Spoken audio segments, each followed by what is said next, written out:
Ce film est un chef-d'œuvre. Le magicien d'Oz raconte l'histoire de Dorothée. Bonjour à tous et bienvenue au Club Dorothée. Non, pas celle-là. Qui vit dans une petite ferme du Kansas avec son oncle, sa tante et son petit chien Toto.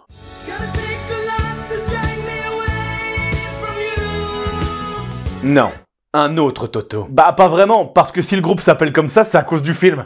On parle pas de musique. Ici, c'est que de l'humour et du cinéma. Alors c'est Toto qui doit acheter du boudin pour sa maman et en Dorothée, elle est pas très heureuse, parce que la voisine veut piquer son chien. Attends, elle veut lui piquer son chien ou faire piquer son chien? Les deux. Oh. Et à la ferme, tout le monde s'en fout. Tante Olympe, elle veut me prendre Toto. La voisine débarque à son tour et rentre en négociation. Je vais prendre Toto. Elle prend Toto, mais il s'échappe.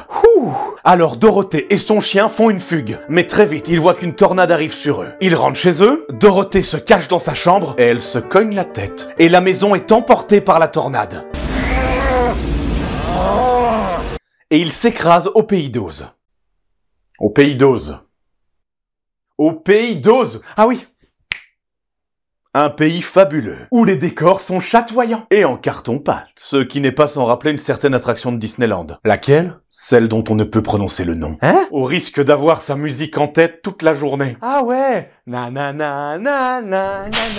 Et c'est là qu'on constate quelque chose d'important au sujet de Dorothée. Elle est incroyablement perspicace. Toto, je crois que nous ne sommes plus au Kansas. Bien vu. C'est alors qu'arrive la gentille fée du Nord. Et elle lui annonce que comme elle a écrasé la vilaine sorcière de l'Est avec sa maison, elle peut lui voler ses pompes. Au pays d'Oz, si tu veux des chaussures, tu dois tuer celui qui les porte. Attends, au pays d'Oz, ils ont tous des... Oh. La vilaine sorcière de l'Ouest, la sœur de feu, la vilaine sorcière de l'Est, arrive et promet de se venger. Je me vengerai! Et elle nous fait une disparition ninja. Alors, la gentille fée du Nord, elle dit... Si tu veux rentrer chez toi, il faut que tu rencontres le magicien d'Oz. Tu ne peux pas le louper si tu suis la route de Brique Jaune. Allez, salut! Et pourquoi elle l'emmène pas d'un coup de baguette magique? Car c'est un récit initiatique. Comme le Seigneur des Anneaux. Si Gandalf jetait lui-même l'anneau en chevauchant un aigle magique, ben Frodon et ses copains, ils apprendraient rien. Ouais, mais ça arrangerait tout le monde. C'est pas faux. Sur la route de Brique Jaune, Dorothée rencontre un épouvantail sans cervelle, un robot sans cœur et un lion peureux. Et j'avoue que ça ressemble à une partie de jeu de rôle complètement claquée au sol. Tout ce petit monde arrive au château du magicien, où tout est décoré comme dans un mauvais pub irlandais à la Saint-Patrick. Le vomi en moins. Nous venons voir le magicien. Ça va pas être possible. Le magicien d'Oz, c'était pas banal. Quoi, ça finit comme ça? Mais non. Finalement, ils peuvent le rencontrer. Et le magicien, c'est juste une grosse tête. Question de Madame Belle-Père de Loche. Quel outil ménager les gens coincés s'insérerait-il dans le rectum? Un balai? C'est ça. Allez chercher le balai de la sorcière. Si le magicien est aussi fort, pourquoi il a besoin de Dorothée pour aller chercher le balai? Récit initiatique. Donc, ils vont au château de la sorcière, et dans une combinaison de hasard assez improbable, Dorothée jette un seau d'eau au visage de la sorcière. Je fonds, mais quel monde! Oh, non! Et elle meurt. Rosebud! En tout cas, cette sorcière ne devait pas prendre beaucoup de bains.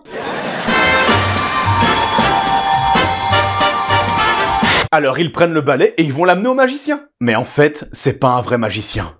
Mais non. Mais si, c'est juste un petit mec caché dans un isoloir de bureau de vote. Quoi? Mais il est sympa. Il propose à Dorothée de la ramener en ballon. Ça c'est cool. Il monte dans la nacelle, mais Toto s'en court. Et Dorothée essaie de le rattraper. Et le ballon se tire sans elle. Le magicien d'Oz, c'était pas banal. Quoi, elle rentre pas au Kansas? Mais si. La fée du Nord apparaît et lui dit... En fait, tu pouvais rentrer chez toi depuis le début, en claquant des pieds. Tes chaussures sont magiques. Et pourquoi elle lui a pas dit avant? Récit initiatique. Récit initiatique. Dorothée claque des pieds et se réveille dans son lit, au Kansas. Car tout ça n'était qu'un rêve. Et le film se termine sur Dorothée qui nous énonce la morale de l'histoire. Rien ne sert de courir, il faut partir à point? Non. La raison du plus fort est toujours la meilleure? Non plus. Tout flatteur vit aux dépens de celui qui l'écoute, cette leçon vaut bien un fromage sans doute? Au fond, je crois que la Terre est ronde pour une seule bonne raison. Après avoir fait le tour du monde, tout ce qu'on veut, c'est être à la maison. Le magicien d'Oz, c'était pas... Attends, c'est fini là? Bah oui. Et la voisine qui voulait tuer le chien, elle devient quoi? Le magicien d'Oz, c'était pas banal. Bon, tout ça m'a donné soif. Tu peux aller me chercher un verre d'eau? Vas-y toi-même. Pourquoi? Récit initiatique! Et là, vous rentrez dans une forêt sombre, peuplée de tigres, de panthères, et soudain, surgit de derrière un gros chêne, un lion maléfique. Qu'est-ce que vous faites? Une petite claque?